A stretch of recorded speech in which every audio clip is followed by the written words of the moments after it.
এখন যে ইয়াগুলো আমরা ব্যবহার করি,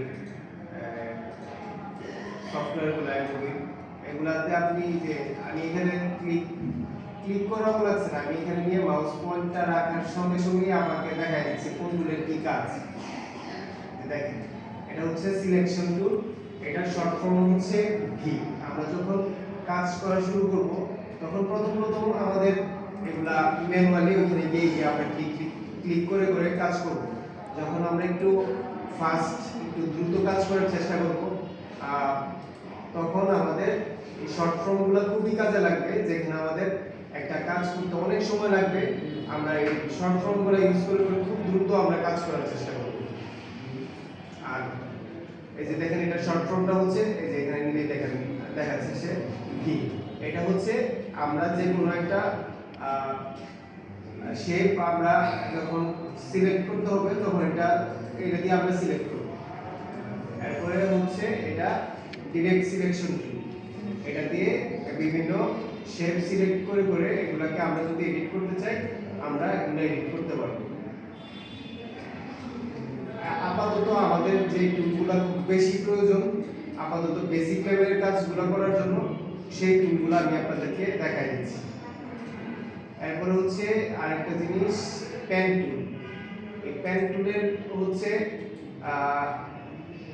যে এমন একটা টুলস, এই টুলসের ইউজ যদি আপনি না জানেন তাহলে আপনি গ্রাফিক্স ডিজাইনারই হতে পারবেন।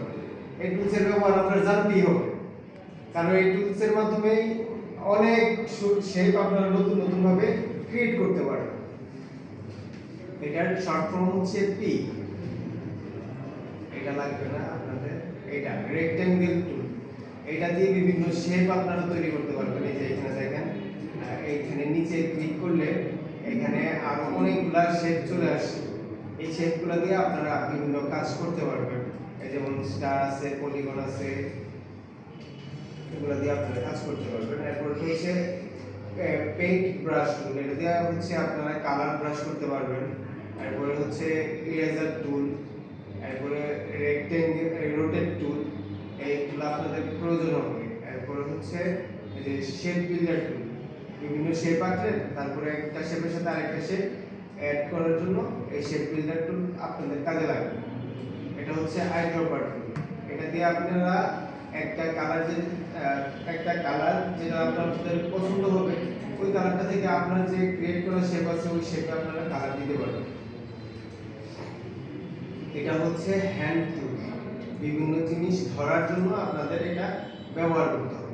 এগুলোর ব্যবহার আমি আপনাদেরকে দেখাই দিচ্ছি। আপাতত টুলগুলোর সাথে আপনাদেরকে পরিচয় করে দিচ্ছি।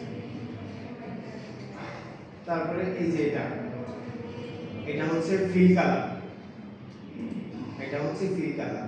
আর এটা হচ্ছে স্ট্রোক কালার, এটা হচ্ছে স্ট্রোক কালার।